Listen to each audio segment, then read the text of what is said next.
Hello, welcome to the video. ഇന്ന് ഈ വീഡിയോയിൽ നമ്മൾ ചർച്ച ചെയ്യുന്നത് കണ്ണൂർ യൂണിവേഴ്സിറ്റിയുടെ 4 ഇയർ അണ്ടർ ഗ്രാജുവേറ്റ് പ്രോഗ്രാമിൻ്റെ എബിലിറ്റി എൻഹാൻസ്മെൻറ്റ് കോഴ്സുകളാണ്. ഇംഗ്ലീഷ് ഡിപ്പാർട്ട്മെൻറ്റ് ഓഫർ ചെയ്യുന്ന ability enhancement courses, AEC courses. ഈ AECയിൽ നമ്മൾ 4 പേപ്പറാണ് കണ്ടത്. കഴിഞ്ഞ 2 ക്ലാസ്സുകളായിട്ട് നമ്മളത് ചർച്ച ചെയ്യുകയായിരുന്നു. 4 പേപ്പേഴ്സാണ് ടോട്ടൽ ഉള്ളത്. English in context, English for career, English through culture, അതുപോലെ തന്നെ ഇംഗ്ലീഷ് ഫോർ കോണ്ടന്റ് ക്രിയേഷൻ. അപ്പോൾ ഇംഗ്ലീഷ് ത്രൂ കൾച്ചർ എന്നുള്ള പേപ്പറിൻ്റെ സിലബസാണ് ഇന്ന് നമ്മൾ ചർച്ച ചെയ്യുന്നത്. ഇംഗ്ലീഷ് ഇൻ കോണ്ടെക്സ്റ്റ് അതുപോലെ ഇംഗ്ലീഷ് ഫോർ കരിയർ നമ്മൾ കഴിഞ്ഞ 2 ക്ലാസ്സുകളിൽ ചർച്ച ചെയ്തു. നിങ്ങൾ ആ വീഡിയോസ് കണ്ടില്ലെങ്കിൽ തീർച്ചയായിട്ടും അത് കാണുക. ലിങ്ക് താഴെ ഡിസ്ക്രിപ്ഷനിൽ നൽകിയേക്കാം. തീർച്ചയായിട്ടും നിങ്ങളത് കാണുക. വരുന്ന ദിവസങ്ങളിൽ സെക്കൻഡ് സെമസ്റ്റർ ക്ലാസ്സുകൾ നടക്കാൻ പോകുന്ന അവസരത്തിൽ അല്ലെങ്കിൽ ക്ലാസ്സുകൾ തുടങ്ങിയതിന് ശേഷം നിങ്ങൾക്ക് ഏത് പേപ്പറാണ് നിങ്ങളുടെ AEC ആയിട്ട് സെലക്ട് ചെയ്യേണ്ടത് എന്നൊരു ധാരണ തീർച്ചയായിട്ടും ഈ ക്ലാസ്സുകൾ കണ്ടു കഴിഞ്ഞാൽ നിങ്ങൾക്ക് ലഭിക്കുമെന്ന് കരുതുന്നു. അത്തരത്തിലൊരു ഉപകാരപ്പെടുന്ന ഒരു ക്ലാസ് തന്നെയാണ് എന്നാണ് ഞാൻ വിശ്വസിക്കുന്നത്. നിങ്ങളുടെ കോമെൻറ്റ് തീർച്ചയായിട്ടും നിങ്ങൾ രേഖപ്പെടുത്തുക. അതുപോലെ തന്നെ നമുക്ക് ഇംഗ്ലീഷ് ത്രൂ കൾച്ചർ എന്ന പേപ്പറിൻ്റെ കോഴ്സ് ഡിസ്ക്രിപ്ഷനിലേക്ക് ആദ്യമായി തന്നെ പ്രവേശിക്കാം. ഈ കോഴ്സ് എന്താണ്, ഈ കോഴ്സിൻ്റെ ലക്ഷ്യം എന്നാണ് ഇവിടെ സൂചിപ്പിക്കുന്നത്. The course is design to enhance students English language proficiency through the exploration of diverse cultural context. വ്യത്യസ്തങ്ങളായ സാംസ്കാരിക സാഹചര്യങ്ങളെ അനലൈസ് ചെയ്തുകൊണ്ട്, എക്സ്പ്ലോർ ചെയ്തുകൊണ്ട്, അന്വേഷിച്ചുകൊണ്ട്, അല്ലെങ്കിൽ അത്തരം സാംസ്കാരിക സാഹചര്യങ്ങളിലൂടെ കടത്തിവിട്ടുകൊണ്ട് വിദ്യാർത്ഥികളുടെ ഭാഷാപരമായ കഴിവിനെ വർദ്ധിപ്പിക്കുക, വികസിപ്പിക്കുക. The course integrates language learning with cultural studies. ഈ കോഴ്സിൽ ഭാഷാ പഠനവും കൾച്ചറൽ സ്റ്റഡീസും ഒരുമിപ്പിക്കുകയാണ്. Providing students with a comprehensive understanding of how culture influences communication, identity and societal norms. എങ്ങനെയാണ് സംസ്കാരം നമ്മുടെ ഐഡൻറ്റിറ്റിയെ, സ്വത്വത്തെ, അല്ലെങ്കിൽ നമ്മുടെ കമ്മ്യൂണിക്കേഷനെ, ആശയവിനിമയത്തെ, അതുപോലെ സമൂഹത്തിലെ ചില നിയമവ്യവസ്ഥിതികളെ, എഴുതപ്പെടുന്നതും എഴുതപ്പെടാത്തതുമായ, അതുപോലെ തന്നെ സമൂഹത്തിലെ മൂല്യങ്ങളെ ഒക്കെ എപ്രകാരമാണ് നമ്മുടെ സംസ്കാരം സ്വാധീനിക്കുന്നത് എന്നുള്ളതും കൂടി നമ്മളിവിടെ അനലൈസ് ചെയ്യുകയാണ്. Through the analysis of literature, films and other cultural artefacts, students will develop advanced language skills. ഇവിടെ വലിയ ഭാഷാപരമായ ഒരു കഴിവ് വളർത്തിയെടുക്കുന്നതിന് വേണ്ടിയിട്ടുള്ള ഒരു രീതി ഇവിടെ എങ്ങനെയാണെന്ന് ചോദിച്ചു കഴിഞ്ഞാൽ, through literature, films and other cultural artifacts, സാംസ്കാരികമായ കലാവസ്തുക്കളിലൂടെ, ഫിൽംസ് അല്ലെങ്കിൽ ബുക്സ്, ലിറ്ററേച്ചർ, ഇങ്ങനെ സാംസ്കാരിക ഉൽപ്പന്നങ്ങളെ പഠിക്കുക വഴിയാണ് ഭാഷാപരമായ കഴിവ് വളർത്തിയെടുക്കാൻ ശ്രമിക്കുന്നത്. While gaining insights into the cultural dynamics of English speaking communities. English ഭാഷ സംസാരിക്കുന്ന സമൂഹങ്ങളുടെ സാംസ്കാരികമായ അവരുടെ ഊർജത്തെ, സാംസ്കാരികമായ നിലനിൽപ്പിനെ മനസ്സിലാക്കുക. ഇംഗ്ലീഷ് സംസാരിക്കുന്ന സമൂഹങ്ങളിൽ എങ്ങനെയാണ് അവരുടെ സാംസ്കാരിക പ്രവർത്തനങ്ങൾ നടക്കുന്നത്. അങ്ങനെ ഭാഷയിലൂടെ സംസ്കാരത്തിലൂടെ ഭാഷ, സംസ്കാരങ്ങളെക്കുറിച്ച് പഠിക്കുക വഴി ഭാഷയെ പഠിക്കുക. സാംസ്കാരിക ഉൽപ്പന്നങ്ങളായ സിനിമ, പുസ്തകങ്ങൾ, സാഹിത്യം ഇവയെ പഠിക്കുക വഴി ഭാഷ പഠിക്കുക. ഇങ്ങനെ നോക്കുമ്പോൾ സംസ്കാരവും പഠിക്കാം, സാംസ്കാരിക പഠനവും നമ്മളുടെ ഡിസ്കഷൻ്റെ മേഖലയായിട്ട് വരും, ഭാഷാ പഠനവും ഡിസ്കഷനിൽ വരും. അങ്ങനെ കൾച്ചറൽ സ്റ്റഡീസും ലാംഗ്വേജ് സ്റ്റഡീസും രണ്ടും കൂടി ഒരുമിപ്പിക്കുന്ന ഒരു പേപ്പറാണ് ഇംഗ്ലീഷ് ത്രൂ കൾച്ചർ. ഇൻട്രസ്റ്റിംഗ് ആണ്, അതിൽ നിന്ന് തന്നെ വളരെ ഇൻട്രസ്റ്റിംഗ് ആണ്, നമുക്ക് ഫീൽ ചെയ്യും. മറ്റുള്ള 2 പേപ്പറും പോലെ തന്നെ ഇൻട്രസ്റ്റിംഗ് ആണ്. ഓരോ പേപ്പറിനും ഓരോ ഫോക്കസ് ഏരിയ ഉണ്ടല്ലോ. ഇവിടുത്തെ ഫോക്കസ് ഏരിയ കൾച്ചറാണ്. കൾച്ചർ, ലാംഗ്വേജ് ത്രൂ കൾച്ചർ എന്ന് പറയും. അത് തന്നെയാണ് പേപ്പറിൻ്റെ പേരും, അല്ലേ? എക്സ്പെക്റ്റഡ് ഔട്ട്കംസ് നമുക്കൊന്ന് നോക്കിയാലോ. ഒന്നാമത്തെ ഔട്ട്കം എന്ന് പറയുന്നത്, recognise the cultural expressions within various media, understand the societal impact and ways the shape and reflect cultural identities. എങ്ങനെ സാംസ്കാരികമായ സ്വത്വത്തെ പ്രതിഫലിപ്പിക്കുന്നു നിരവധിയായിട്ടുള്ള മാധ്യമങ്ങൾ, അവയിലൂടെ എങ്ങനെ സാമൂഹികമായ സ്വാധീനം ചെലുത്തപ്പെടുന്നു. ഇങ്ങനെ കൾച്ചറൽ എക്സ്പ്രഷൻസിനെ മനസ്സിലാക്കുക വ്യത്യസ്ത മാധ്യമങ്ങളിലൂടെ. അതായത് സാംസ്കാരികമായ എങ്ങനെയാണ് ഒരു സംസ്കാരത്തെ ഒരു പ്രത്യേക ജനവിഭാഗം പ്രതിഫലിപ്പിക്കുന്നത്. Understand the cultural references and idiomatic language in every day communication. ദൈനംദിന ആശയവിനിമയത്തിൽ എങ്ങനെ കൾച്ചറൽ റെഫറൻസുകൾ കടന്നു വരുന്നു, സാംസ്കാരികമായ പരാമർശങ്ങൾ കടന്നു വരുന്നു, അതുപോലെ തന്നെ ഭാഷാപരമായ ശൈലീ പ്രയോഗങ്ങൾ എങ്ങനെ ഉപയോഗിക്കപ്പെടുന്നു, ഇതൊക്കെയാണ്. മൂന്നാമത്തത് enhance listening comprehension of various English accents, dialects and colloquialisms through exposure to cultural context such as films. സിനിമകൾ പോലുള്ള മാധ്യമങ്ങളിലൂടെ അവയെ പരിചയപ്പെടുക വഴി ഇംഗ്ലീഷ് ഭാഷ എങ്ങനെയാണ് ഉപയോഗിക്കപ്പെടുന്നത്, എങ്ങനെ ഇംഗ്ലീഷ് സംസാരിക്കപ്പെടുന്നു, എങ്ങനെ ഇംഗ്ലീഷിൻ്റെ ഉച്ചാരണം വ്യത്യസ്തമായിരിക്കുന്നു, ഇതൊക്കെ മനസ്സിലാക്കുക. Develop a global perspective on the use of English. English ഭാഷയുടെ ഉപയോഗത്തെ പറ്റി ഒരു ആഗോള കാഴ്ചപ്പാടുണ്ടാക്കുക. Recognizing its role in global communication, migration, cultural exchange. English ഭാഷയുടെ ആഗോള പ്രാധാന്യത്തെ മനസ്സിലാക്കാൻ വേണ്ടിയിട്ടുള്ള പ്രവർത്തനങ്ങൾ അത്തരത്തിൽ മനസ്സിലാക്കുക എന്നുള്ളതാണ് ഇവിടെ ഉദ്ദേശിക്കുന്നത്. Recognise the process of literary creation and artistic choices involve in crafting narratives. പ്രത്യേകമായിട്ട് സാഹിത്യകൃതികൾ രചിക്കപ്പെടുമ്പോൾ എങ്ങനെയാണ് അവയുടെ പ്രോസസ്സ്, കലാപരമായ ചില തിരഞ്ഞെടുക്കലുകൾ എഴുത്തുകാർ നടത്തുന്നുണ്ട് ഭാഷാപരമായി തന്നെ, അതെങ്ങനെ നടക്കുന്നു, എങ്ങനെ ഒരു സാഹിത്യ സൃഷ്ടിയെ വായിക്കാം എന്ന അർത്ഥത്തിലും കൂടി നമുക്കിതിനെ കാണാം. ഇനി ഓരോന്നിലേക്കും കടന്നു പോയി കഴിഞ്ഞൊരിക്കൽ കൂടി ഫസ്റ്റ് ഔട്ട്കമ്മിൻ്റെ ഉദ്ദേശം യു ആണ്. യു എന്ന് പറഞ്ഞാൽ അണ്ടർസ്റ്റാൻഡ് ഏരിയയാണ്, അതായത് തിയറി ആയിരിക്കും. Cultural expressions with various media എന്നുള്ള ഔട്ട്കം ഒരു അണ്ടർസ്റ്റാൻഡിങ് ആണ്, തിയറി ആയിരിക്കും. അടുത്ത് understand cultural references and idiomatic language in every day communication, അതും അണ്ടർസ്റ്റാൻഡ് ആണ്. അതുപോലെ തന്നെ enhance listening comprehension of various English accents, അതും അണ്ടർസ്റ്റാൻഡ് ആണ്. അതുപോലെ തന്നെ അടുത്തത് develop global perspective on the use of English എന്നുള്ള ആ ഒരു ഭാഗം, അത് എ ഫോർ അപ്ലൈ ആണ്, ആപ്ലിക്കേഷൻ ലെവലാണ്. ഡിഫറെൻറ്റ് ഇംഗ്ലീഷ് ആക്സെൻറ്റുകൾ അല്ലെങ്കിൽ എന്താണ് develop global perspective on the use of English, അതാണ് global perspective. Communication, migration, cultural exchange, ആക്സെൻറ്റിൻ്റെ അല്ല, അത് മൂന്നാമത്തെ ആയിരുന്നു, അത് അണ്ടർസ്റ്റാൻഡിങ് ആണുള്ളത്. അപ്പം അപ്ലൈ ചെയ്യേണ്ടതെന്ന് പറഞ്ഞാൽ മൈഗ്രേഷനിൽ, അതായത് കുടിയേറ്റങ്ങൾ സംഭവിക്കുമ്പോൾ, അതുപോലെ കൾച്ചറൽ എക്സ്ചേഞ്ച്, സാംസ്കാരികമായി ഡിഫറെൻറ്റ് കൾച്ചേഴ്സിലുള്ളവരുമായിട്ട് ആശയവിനിമയം നടത്തുമ്പോൾ ഗ്ലോബൽ കമ്മ്യൂണിക്കേഷനൊക്കെ ഇംഗ്ലീഷിൻ്റെ ഒരു റോള് അത് മനസ്സിലാക്കുക എന്നുള്ളത്. അതുപോലെ തന്നെ നെക്സ്റ്റ് ലാസ്റ്റ് വൺ അനാലിറ്റിക്കലാണ്. Recognize the process of literary creation എന്നുള്ളത് കൃതികൾ വായിച്ച് അനാലിസിസിന് വിധേയമാക്കി അങ്ങനെയുള്ളൊരു രീതിയാണത്. ഇത്തരം കാര്യങ്ങളൊക്കെ നമ്മൾ ചെയ്യാൻ പ്രാപ്തരാവണം എന്നാണ് ഇവിടെ ഉദ്ദേശിക്കുന്നത് ആഫ്റ്റർ സ്റ്റഡിയിങ് ദ സിലബസ്. ഇനി നമുക്ക് ഇതിൻ്റെ മോഡ്യൂൾസിലേക്ക് കടന്നു കഴിഞ്ഞാൽ കോഴ്സ് കോണ്ടൻസിലേക്ക് നമുക്ക് കിടക്കാം. First module 1, unit 1.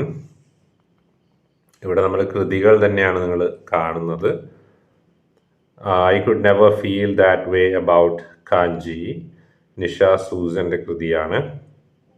രണ്ടാമത്തെ യൂണിറ്റ് മെക്സിക്കൻ ടാക്കോസ് റെസിപ്പിയാണ്. ഒരു റെസിപ്പിയാണ് അവിടെ നിങ്ങൾ കാണേണ്ടത്. അവിടെ ഒരു ലിങ്കും കൊടുത്തിട്ടുണ്ട്. Method of writing recipe, use of present tense, giving instructions and direction. ഇതൊക്കെ നിങ്ങൾ ആ റെസിപ്പി വായിക്കുക വഴി മനസ്സിലാക്കണം.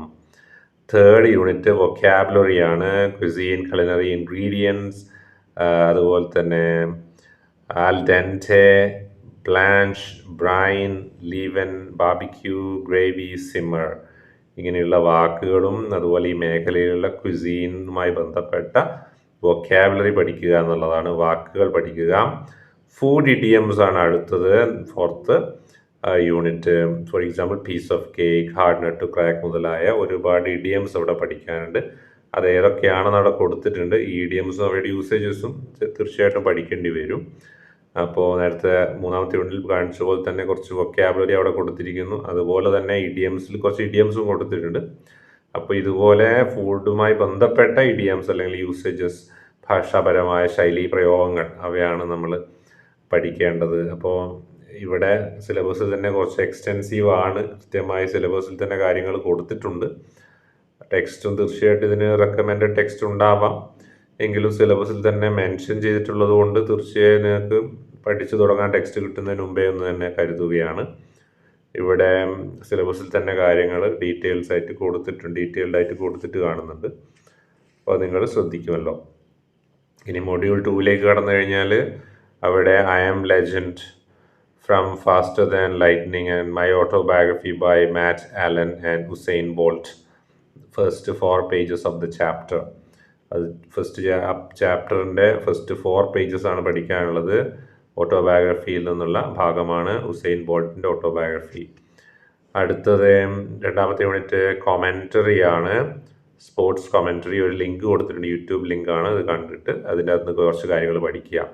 Sports commentary types, play by play commentary, colour commentary, steps of commentary, gather immense information, details, present the info in a succinct manner, concentrate on vocabulary and voice modulation. ഇതൊക്കെ അവിടെ ചെയ്യേണ്ട കാര്യങ്ങളാണ്, പഠിക്കേണ്ട കാര്യങ്ങളാണ്. ഈ കമൻട്രി കേട്ടിട്ട് നമ്മൾ ഇതൊക്കെ പഠിക്കണം എന്നാണ് ഉദ്ദേശിക്കുന്നത്. അടുത്തതാണ് വൊക്കാബുലറി. ഇവിടെ കൊടുത്തിരിക്കുന്ന arena, amateur, hurdles, equestrian, track and field, ഇങ്ങനെയുള്ള വൊക്കാബുലറിയുടെ മീനിങ്, അതുമായി ബന്ധപ്പെട്ട വേർഡ്സ് പഠിക്കുക. അടുത്തതാണ് sports idioms, call the shots, front runner, ഇങ്ങനെ മുതലായ കുറച്ച് സ്പോർട്സുമായി ബന്ധപ്പെട്ട ശൈലീ പ്രയോഗങ്ങൾ അതും പഠിച്ചു നോക്കുക. ഇവിടെയും എക്സ്റ്റെൻസീവായി വളരെ കൃത്യമായിട്ടും മുഴുവനായിട്ടും തന്നെ കൊടുത്തിട്ട് കാണുന്നുണ്ട്. ഇനി ഇതിൽ കൂടുതലുണ്ടോ എന്നുള്ളത് ടെക്സ്റ്റിൽ കിട്ടിയാലേ നമുക്ക് കൃത്യമായി പറയാൻ പറ്റൂ.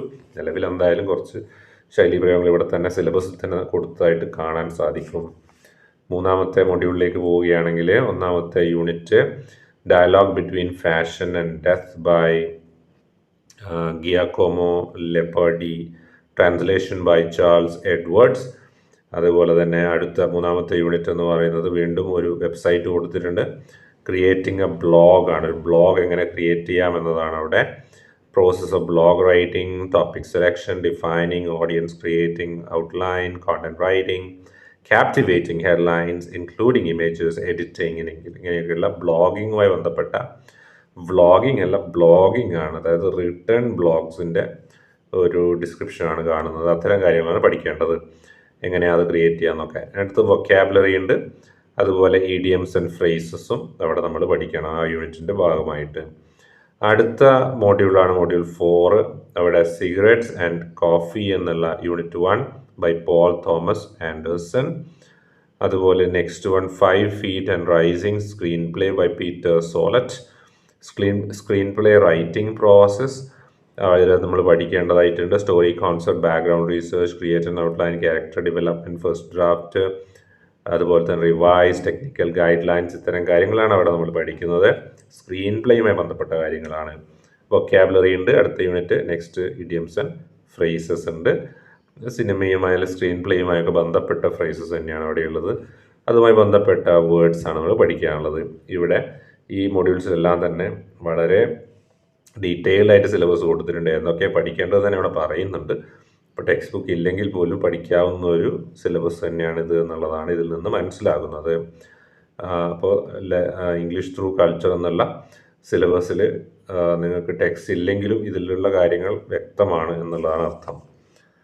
ഇത് നോക്കി പഠിച്ചാൽ മതി. ഇനി ടീച്ചർ സ്പെസിഫിക് മൊഡ്യൂളിലേക്ക് പോയി കഴിഞ്ഞാൽ a teacher can use this module to give further practice on the topics discussed in the previous modules or design activities like the ones given below. This module is for internal evaluation. സ്ഥിരമായി എല്ലാ teacher specific മൊഡ്യൂളിലും പറയുന്ന instruction ആണ്. ഇനി ഇവിടുത്തെ activities ഒന്ന് check ചെയ്യാം. Activities that explore how English language influences and reflects cultural identity. English language എങ്ങനെയാണ് influence ചെയ്യുന്നത്, അതിനെ സാംസ്കാരികമായ സ്വത്വത്തെ റിഫ്ലക്റ്റ് ചെയ്യുന്നതെന്നൊക്കെയുള്ള ആക്ടിവിറ്റീസ് നമുക്ക് കൊണ്ടുവരാൻ ശ്രമിക്കണം ക്ലാസ്സിൽ എന്നുള്ളതാണ് ഒരു സജഷൻ. മറ്റൊന്ന് study the variations of English spoken around the world and the cultural influences on the evolution of these variations. എങ്ങനെയാണ് വേരിയേഷൻസ് ഇംഗ്ലീഷ് ലാംഗ്വേജ് ലോകത്തിൽ എല്ലായിടത്തും മാറ്റങ്ങൾ വന്നത് ഇംഗ്ലീഷ് ഭാഷയ്ക്ക് എന്നുള്ളതാണ്. The influence of the internet and social media on English language and culture and how digital communication is creating new cultural norms in English usage. English ഉപയോഗത്തിൽ എങ്ങനെ digital കാലഘട്ടം സ്വാധീനം ചെലുത്തുന്നു, ഡിജിറ്റൽ കമ്മ്യൂണിക്കേഷൻ എങ്ങനെ സ്വാധീനം ചെലുത്തുന്നു എന്നുള്ളതാണ് അടുത്ത ഒരു ആക്ടിവിറ്റി, പോസിബിൾ ആക്ടിവിറ്റി.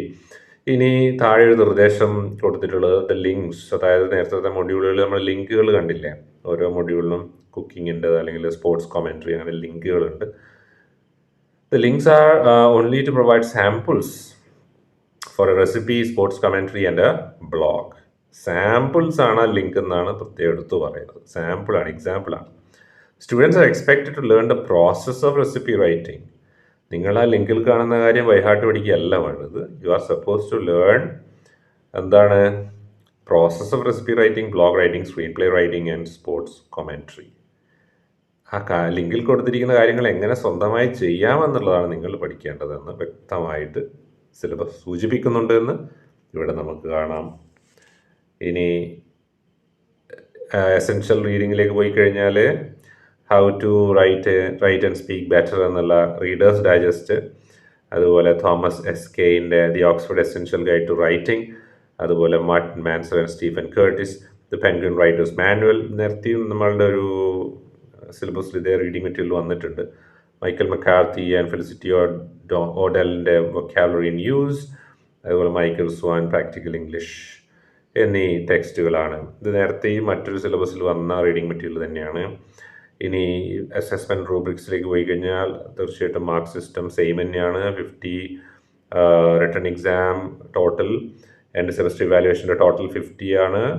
വീണ്ടും നമ്മൾ കഴിഞ്ഞ ഫസ്റ്റ് സെമ്മിൽ കണ്ടു. അതായത് അവിടെയും ഈ പറഞ്ഞ പോലെ ടോട്ടൽ 50 ആയിരുന്നു. എന്നാൽ 35 റിട്ടൺ ടെസ്റ്റിനും 15 മാർക്സ് 15 മാർക്ക് പ്രാക്ടിക്കമിനുമായിരുന്നു, പ്രാക്ടിക്കൽ സെഷനുമായിരുന്നു. എന്നാൽ ഇവിടെ അങ്ങനെ ആവാം, ഇവിടെയും അങ്ങനെ ആവാം എന്നുള്ളത് ഓർമ്മിപ്പിക്കുകയാണെങ്കിൽ സിലബസിൽ ഇങ്ങനെയാണ് കൊടുത്തിട്ട് കാണുന്നത്. യൂണിവേഴ്സിറ്റി സൈറ്റിൽ നിന്ന് ഡൗൺലോഡ് ചെയ്തൊരു സിലബസാണിത്. ഇനി ഇതിൻ്റെ അപ്ഡേറ്റ്സ് വന്നിട്ടുണ്ടോ എന്നറിയില്ല. ഞാനിപ്പോൾ ഇന്ന് ചെക്ക് ചെയ്തില്ല, പക്ഷേ ഇതിനു മുമ്പ് ചെക്ക് ചെയ്തപ്പോൾ ഇത് തന്നെയാണ് കണ്ടത്. അപ്പോൾ ഏതെങ്കിലും രീതിയിലുള്ള അപ്ഡേറ്റ്സ് ഉണ്ടെങ്കിൽ തീർച്ചയായിട്ടും കമൻറ്റ് രൂപത്തിൽ താഴെ രേഖപ്പെടുത്തുക. മറ്റുള്ളവർക്ക് അത് യൂസ്ഫുൾ ആയിരിക്കുമെന്ന് പ്രത്യേകം ഓർമ്മിപ്പിക്കുകയാണ്. അപ്ഡേറ്റ്സ് നിരന്തരമായി വരുന്നുണ്ട്. അപ്പോൾ ഒരുപക്ഷെ വീഡിയോ അപ്ലോഡ് ചെയ്യുമ്പോഴത്തേക്ക് എന്തെങ്കിലും അപ്ഡേറ്റ് വന്നു നമുക്ക് പറയാൻ പറ്റില്ലല്ലോ, അതുകൊണ്ട് പറഞ്ഞതാണ്. വെബ്സൈറ്റ് നോക്കി എപ്പോഴും അപ്ഡേറ്റ്സ് ഉണ്ടോ എന്ന് ചെക്ക് ചെയ്യുക എന്നുള്ളത് നിങ്ങൾ പ്രത്യേകം ശ്രദ്ധിക്കണം. ഇതൊക്കെ വീഡിയോസാണ്, ലൈവ് സെഷൻസ് അല്ല ഞാൻ ചെയ്യുന്നത്. അപ്പോൾ വീഡിയോ എടുത്ത് അത് എഡിറ്റൊക്കെ ചെയ്ത് അപ്ലോഡ് ചെയ്യുമ്പോഴത്തേക്ക് കുറച്ച് ടൈം ഡിലേ വരുന്നുണ്ട്. തീർച്ചയായിട്ടും അത് ഉണ്ടാവുമല്ലോ. അപ്പോൾ ആ ടൈം ഡിലേയിൽ അപ്ഡേറ്റ് വന്നു കഴിഞ്ഞാൽ തീർച്ചയായിട്ടും ആ ഇൻഫർമേഷൻ അപ്ഡേറ്റ് ചെയ്യാൻ എനിക്ക് ഈ വീഡിയോൻ്റെ ഉള്ളിൽ പറ്റണമെന്നില്ല. അപ്പോൾ അത് ഇൻഫർമേഷൻ ആർക്കെങ്കിലും കിട്ടുകയാണ്, അങ്ങനെ അപ്ഡേറ്റഡ് ആയ എന്തെങ്കിലും കാര്യങ്ങളുണ്ടെന്ന് നിങ്ങൾക്ക് പറയാനുണ്ടെങ്കിൽ തീർച്ചയായിട്ടും ഈ വീഡിയോയുടെ കമൻറ്റിൽ രേഖപ്പെടുത്തണം. അത് മറ്റുള്ളവർക്ക് യൂസ് ആവും, അതിന് വേണ്ടിയിട്ടാണ്. പല സ്റ്റുഡൻസും അങ്ങനെ ചെയ്യുന്ന കാണുന്നുണ്ട്, വളരെ നല്ല കാര്യമാണ്. സംശയങ്ങൾ ചോദിക്കുന്നവർക്ക് മറുപടി പോലും പലരും ഇതിൻ്റെ കമൻസിൽ കൊടുക്കുന്ന കാണുന്നുണ്ട്. വളരെ യൂസ്ഫുള്ളാണ് അത്തരം കാര്യങ്ങൾ. അതൊക്കെ ചെയ്യുക, മറ്റുള്ളവർക്കൊരു സഹായമായിരിക്കും എന്നുള്ള പ്രത്യേകം ഞാൻ ഓർമ്മിപ്പിക്കുകയാണ്. ഇനി ടെസ്റ്റ് പേപ്പർ 1, 2 അതുപോലെ തന്നെ അസൈൻമെൻറ്റ് സെമിനാർ, അങ്ങനെ 5 മാർക്ക് വെച്ച് ടോട്ടൽ 75 മാർക്സാണ് ടോട്ടൽ മാർക്ക് എന്ന് പറയുന്നത്. കണ്ടിന്യൂസ് ഇവാലുവേഷന് 25 mark, written last and semester എക്സാമിന് 50 മാർക്സ്.